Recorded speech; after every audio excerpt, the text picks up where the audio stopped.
What happens when a small group of friends decides to broadcast their D&D campaign?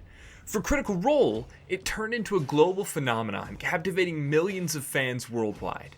Today, we're diving into how they did it, and how you can bring the same magic to your own game. So let's dive into that magic behind Critical Role.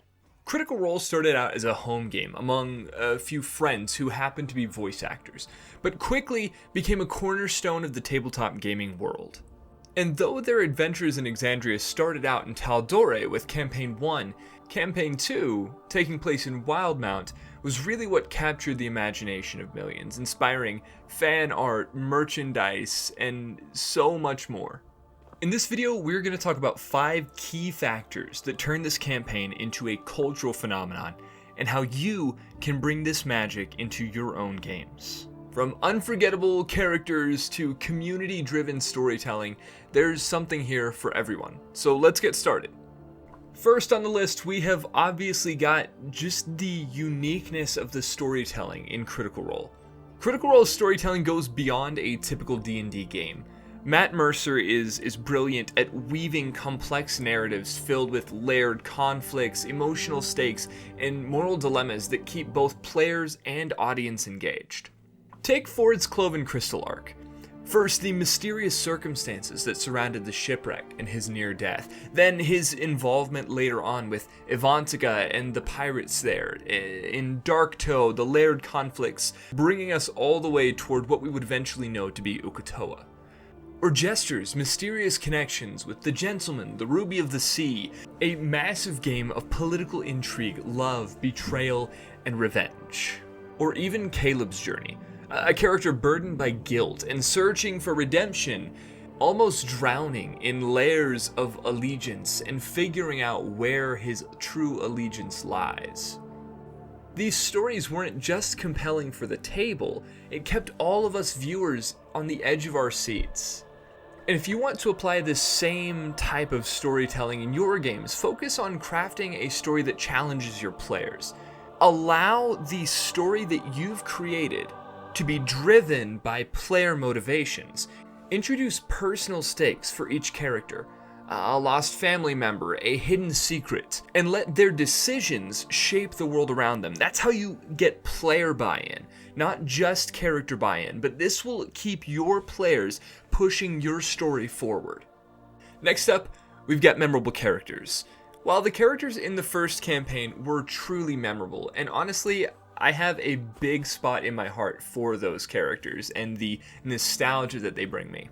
The characters of Campaign 2 grabbed us so immediately within that first episode. From Jester's chaotic charm, to Ford's quiet determination, to Caleb's antisocial, mysterious angst. The characters in Campaign 2 were just unforgettable. Their rich personalities and development over time made them relatable and compelling for fans. Not only that, but I think it was their flaws that made them so special. Without Caleb's angst, Nott's insecurity, and Yasha's shame, the characters wouldn't have been who they were. And that doesn't necessitate a massive backstory. It's just you creating something within your character that everyone at the table will be able to relate to. So, in your games, make sure that you're encouraging your players to create characters with depth and room for growth. This doesn't mean having 6 pages of backstory. It just means that they have bonds and flaws and things that tie them to the world and to each other. When we can relate to the characters at the table, there's an emotional depth achieved that we just otherwise can't get. And as a GM, give those characters moments to shine. Whether it's solving a personal mystery or stepping up as a leader in a crisis, give the characters moments to take hold of that story, utilizing those character bonds and flaws and ideals and all those things on the character sheet to become storytellers themselves. If you guys are enjoying this video thus far, give me some bardic inspiration by hitting the like button and subscribing to the channel so that you hear the trumpets every time the bard comes to the stage. That said, let's get on with it. Third on the list, we've got innovative gameplay mechanics. Critical Role often integrates creative mechanics that elevate the experience. Whether it's unique homebrew spells, the entirety of like chronomancy and how that functions, homemade classes, subclasses, cinematic combat encounters, secondary objectives, the list goes on and on. These innovations keep the game fresh and exciting for viewers and players. I'm not gonna lie, I'm not a mechanics guy. I wish I were, because there's a lot of really great content to be made focused on mechanics, but it's just not my thing. So I lean very heavily on optional rules, other creators that put out these supplemental things. And maybe you're like me and the mechanics aren't the easiest thing for you. There are so many people out there, so many creators on, Patreon, even like Instagram and TikTok, if you don't have the budget for something like that you can find and utilize these innovative kind of mechanical aspects super easily. Something we're doing in my current Looking for Legends campaign is the optional gritty realism rule in the Dungeon Master's Guide. If you don't know what that is, you can go look it up. I don't want to take too much time to explain it, but it's an alternate rule set that promotes roleplay and immersive storytelling. In addition, we've got some other things coming later on in the series, but no spoilers. On to the fourth thing. Coming in at number 4, we've got community involvement. Critical Role's community is one of its strongest assets. Fans contribute artwork, cosplay, and even music inspired by the campaigns. The team acknowledges and celebrates this creativity, building deep connections with their audience. Now, in our home games, we may not have communities to involve in what we're doing. However, we do have our players, and our players are brilliant, creative people. Maybe get your players involved outside of just gameplay. Encourage them to do the things that they like doing. Maybe a player loves art and drawing, painting, sculpting, whatever. Maybe they would like to do some character art for the table. Maybe you do have a musician who wants to write a little theme song ditty for you. Writers can write short stories about the characters. Players can create playlists inspired by characters' story arcs and the plot in general. Celebrate whatever contributions your players make to the table. This makes the game feel even more collaborative and keeps us having a great time doing what we do together. Last but absolutely not least is collaborative world building. One of the things that makes Critical Role so captivating is the sense that the world is alive. Exandria feels like a place with history, culture, and mysteries to uncover. But here's the secret. You don't have to create all of that on your own.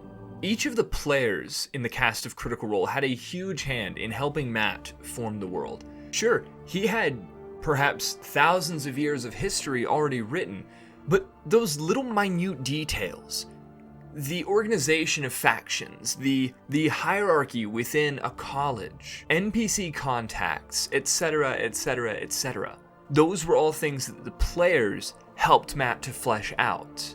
Adding those other voices to your world make it feel less monochromatic. It gives it color. Collaborative world building can bring your game to life while letting your players feel invested, like they've done something. For example, ask your players to create parts of the world tied to their backstories. Maybe design the character's hometown. Another player develops lore of a forgotten deity, or someone else describes a faction they're running from. In the current Looking for Legends campaign, I handed my player a lore document and said, this is what's going on in the world as a whole. Create your backstories, carte blanche. And oh my gosh, the things that they've come up with, that they have developed, that I can now incorporate into my world are just insane. So for you to apply it, before your next session, ask your players to create something small for the world. It could be a location, a cultural tradition, or even a rumor their characters heard. These contributions help flesh out the world and make it feel more personal to everyone at the table. So what did make Critical Role's Campaign 2 a cultural phenomenon? It's a perfect mix of storytelling, unforgettable characters, innovative gameplay, community engagement, and collaborative world building. Take these tips and make them your own. And then who knows, maybe your campaign could be the next big sensation. Or maybe you'll just have a lot of fun with some friends. Either way, your turn to talk now. Which of these 5 things have you implemented in your games? I'd love to hear the story and how that turned out. So put that lore drop in the comments and just let me know. And if you've enjoyed this breakdown, keep an eye out for wherever the next video pops up because it's going to have some more tips and tricks and all the things. I will see you there. Till next time, gotta roll.